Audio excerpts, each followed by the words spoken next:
হুজুররা যে ধর্ম ব্যবসায়ী আসলেই বাস্তব। হুজুররা ধর্ম ব্যবসা করে ইসলামের কতটা না ক্ষতি করে ফেললো। ফজরের সময় যখন মানুষজন সবাই ঘুমিয়েই থাকে, একজন হুজুর মসজিদে গিয়ে আজান দেয় এবং কি আসসালাতু খায়রুম মিনান নাওম, ঘুমের চেয়ে নামাজ উত্তম, এই কথা বলে আমাদেরকে জাগায়। আমরা জেগে যার মন চাই উঠি, যার মন চাই উঠি না, যার মন চাই ফজরের সময় মসজিদে যাই, যার মন চাই যাই না।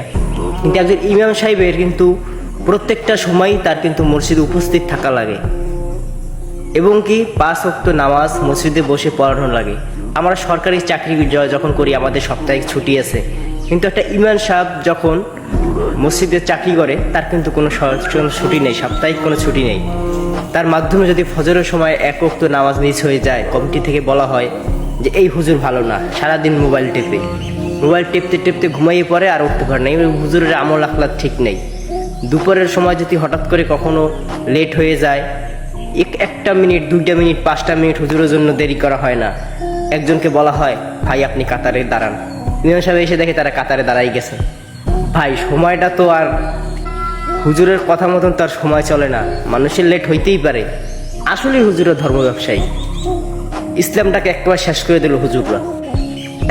এত পরিশ্রম করার পরেও মাস শেষে যখন 5,000 3,000 টাকা 4,000 টাকা একটা ইমাম সাহেব বেতন পায়, তখন সে বাসায় তার স্ত্রী সন্তানের কাছে যেই বলে আলহামদুলিল্লাহ, আটটা পেতে আল্লাহর দরবারে 2 হাত তুলে আল্লাহ আপনার নিয়ামত, আপনি আমাকে সারা মাসের পর আপনার নিয়ামত আমাকে হাতের ভিতরে ভরে দিয়েছেন, আলহামদুলিল্লাহ আলহামদুলিল্লাহ। যখন আলহামদুলিল্লাহ বলে, এটাও কিন্তু একটা ধর্ম ব্যবসায়ী। অবশ্যই হুজুরের ধর্ম ব্যবসায়ী, ইসলামটাকে একেবারে শেষ করে দিয়েছে। মসজিদের কমিটি থেকে যখন একটা হুজুরের বেতন নির্ধারিত করা হয়, তখন কেউ 50 টাকা, কেউ 100 টাকা, কেউ 200 টাকা দেওয়া হয়। 100 টাকা করে যদি 10 জনে লেখে, তাহলে মাস শেষে দেখা যায় 10 জনের ভিতরে 5 জনই সে 100 টাকা ঠিক মতো দিতে পারে না। ওদারে কিন্তু আপনাদের ফ্যামিলির সবাই ভরপাট্টা চলতে আছে, তাতে কিন্তু কোনো না নাই। কি একবার চিন্তা করে দেখবেন, আপনি যদি প্রত্যেক ওক্তে একটা হুজুরকে যদি 2 টাকা করেও দেন, প্রত্যেক ওক্তে 5 ওয়াক্ত নামাজে যদি 2 টাকা করেও দেন, 5 ওয়াক্ত নামাজে 10 টাকা হবে। আর দৈনিক যদি একটা হুজুরকে 10 টাকা করে দেন, তাহলে মাস গেলে কত হবে? 300 টাকা হবে। সেখানে আপনি 2 টাকা করেও না, মাসে 100 টাকা, সে 100 টাকা আবার আপনি সারা বছর বাকি। আসলেই হুজুররা ধর্ম ব্যবসায়ী, হুজুররাই ইসলামটাকে ধ্বংস করে দিছে। এই হুজুররা যখন বেতন কম পাওয়ার কারণে পাশাপাশি কিছু কোচিং পড়ায় এবং কিছু মাদ্রাসায় জব করে, তখন আবার অনেকে বলে মসজিদ থেকে যে হুজুরে এবার ব্যবসা শুরু করছে, কোচিং পড়ায়, প্রাইভেট পড়ায়, হুজুরের 1 সেট টাকা। দেখা যায় মাস শেষে আপনার একটা মাদ্রাসা থেকে 5,000 টাকা, 4,000 টাকা, 3,000 টাকা বেতন পায়। একটা যদি মক্তব পড়ায়, মক্তবে যদি দেয় 10 টাকা করে, মাসে 10 টাকা করে দিলে, তার ভিতরে যদি 10 জন লোক থাকে, মাসে 10 টাকা করে দিলে কত হয়? 100 টাকা। সে 100 টাকা থেকে আবার দেখা যায় মক্তবে 2-3 জন আসেই নেয়, সেটা হিসেব করে দেয় যে আমার ছেলে কিন্তু 3 দিন যায় না, তার কারণে 10 টাকা থেকে মাইনাস করে কয় টাকা পাবে সেটা হিসেব করে দিয়ে দেয়।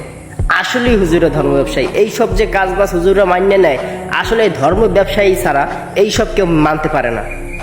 অবশ্যই ধর্ম ব্যবসায়ী, ইসলামটার ধ্বংস করে দিতে হুজুররা, হুজুরদের কারণেই এত সমস্যা। হ্যাঁ, পারো মসজিদের কমিটি থেকে শুরু করে, মাদ্রাসার কমিটি থেকে শুরু করে, আম পাবলিক থেকে শুরু করে, সবার মুখে বিভিন্ন রকমের কথা হুজুররা যখন শোনার পরেও তারা কিন্তু কোনো জবাব দেয় না। একটা মুচকি হাসি দিয়ে আলহামদুলিল্লাহ বলে তারা মুখ বুজে সয়ে যায়। এটা আসলেই ধর্ম ব্যবসায়ী ছাড়া এটা কেউ সহ্য করতে পারবে না। এটা সহ্য করতে হইলে অবশ্যই ধর্ম ব্যবসায়ী হওয়া লাগবে। ধর্ম ব্যবসায়ী ছাড়া এই রকমের অত্যাচার, টর্চারিং, নির্যাতিত, নিপীড়িত একমাত্র হুজুররা ছাড়া এই পৃথিবীর বুকে আমি কোনো মানুষ দেখি না, কোনো প্রাণী দেখি না, কোনো জীবের ভিতরে যে আল্লাহ পাক জীবন দিছে এরকম কোনো প্রাণী আমি দেখি না, কোনো মানুষ দেখি না সৃষ্টিকুলের ভিতরে, যে একমাত্র হুজুররা ছাড়া যে এগুলা তারা সহ্য করতে পারবে এরকমের আমি আমার দেখা মতন নাই। এখানে আপনাদের যদি দেখা মতন থাকে এরকম অত্যাচারিত, নিপীড়িত, নির্যাতিত, এরকম যে সহ্য করে আলহামদুলিল্লাহ বলে, এরকমের কোনো প্রাণী, কোনো মানুষ, কোনো জীবের ভিতরে যার ভিতরে জীবন আছে আমাকে কমেন্ট বক্সে বলে যাবেন। তাহলে মানুষ তো ঠিকই বলবে যে হুজুরাই ধর্ম ব্যবসায়ী, হুজুররা ইসলামটারে একেবারে শেষ করে দিয়েছে, আর আমরা আম পাবলিকরা ইসলামটারে জাগাইয়া দিছি। অবশেষে দিন শেষে কথা একটাই দাঁড়ায় যে আমরা যতই হুজুরের পিছনে লাগি না কেন, আল্লাহ পাক কিন্তু হুজুরদেরকে ভালোবাসে। সুতরাং আল্লাহ যাদেরকে ভালোবাসে তারা 1 টাকার ভিতরে কিন্তু লাখ টাকার বরকত আল্লাহ পাক দিয়ে দেয়। বলবেন কিভাবে? আপনি 1000 টাকা কামান, লক্ষ টাকা কামাতে পারেন, কিন্তু আপনার যেই টাকাগুলোতে বরকত নাই। বরকত কি সেটা আপনাকে বলি। আপনি লক্ষ টাকা ইনকাম করতেছেন, কিন্তু আপনার ছেলের হয়েছে যে ক্যান্সার, আপনার বউ রয়েছে আলসার, আপনার মাইয়ের রয়েছে জন্ডিস। লক্ষ লক্ষ টাকা আমেরিকা যান, ইন্ডিয়া যান, ভারত যান, পাকিস্তান যান, কোনো কাম হয় না, লক্ষ টাকা নামে যায়। আর হুজুরে বেতন পায় 5000 টাকা, আলহামদুলিল্লাহ। তার পোলা রয়েছে ঠান্ডা জ্বর, একটু নাফা খাওয়াই দেয়। হ্যাঁ রয়েছে মাথা ব্যথা, একটু মাথা ব্যথার ওষুধ খাইয়ে নেয়, বাস। কয়টা নাফাটা বলে একটু 3 টাকা দিয়ে, 1 পাতা 30 টাকা, 30 টাকায় কাবার। মাথা ব্যথার ওষুধ কত? 2 টাকা 3 টাকা খায়, আলহামদুলিল্লাহ শেষ। এই তো বরকত তো এখানেই। হারাম টাকায় কখনো আরাম নাই। সুতরাং সবাই হালাল রুজি ইনকাম করবেন, হুজুরের বেতন বাড়ানোর চিন্তা ভাবনা করবেন, এবং কি হুজুরদেরকে ধর্ম ব্যবসায়ী বলাটা অন্তত এই থেকে দূরে থাকবেন। কেননা আপনার মৃত্যুবরণ করতে হবে, হিসাব দিতে হবে পরকালে গিয়ে আল্লাহর কাছে। যে আল্লাহ রসুলের প্রিয় যারা, তারা হল আহলে হক ওলামা। এই ওলামাদের বিরোধিতা করে, আলেমদের বিরোধিতা করে যে আপনি জান্নাত কামাই নেবেন, কশ্চিন কালেও সম্ভব হবে না। কেননা আলেম ওলামারা নবীদের ওয়ারিস। নবীদের ওয়ারিস যারা, তাদেরকে যদি এরকম টর্চারিং করা হয়, তাদের নির্যাতিত, নিপীড়িত, অপমানিত করা হয়, তারা অবশ্যই আল্লাহর জান্নাত তার চোখে দেখার তো দূরের কথা, আল্লাহর জান্নাত চোখে দেখার তো দূরের কথা, নাকে ঘেরানো অনুভব করতে পারবে না। অবশ্যই ভিডিওটি শেয়ার করবেন।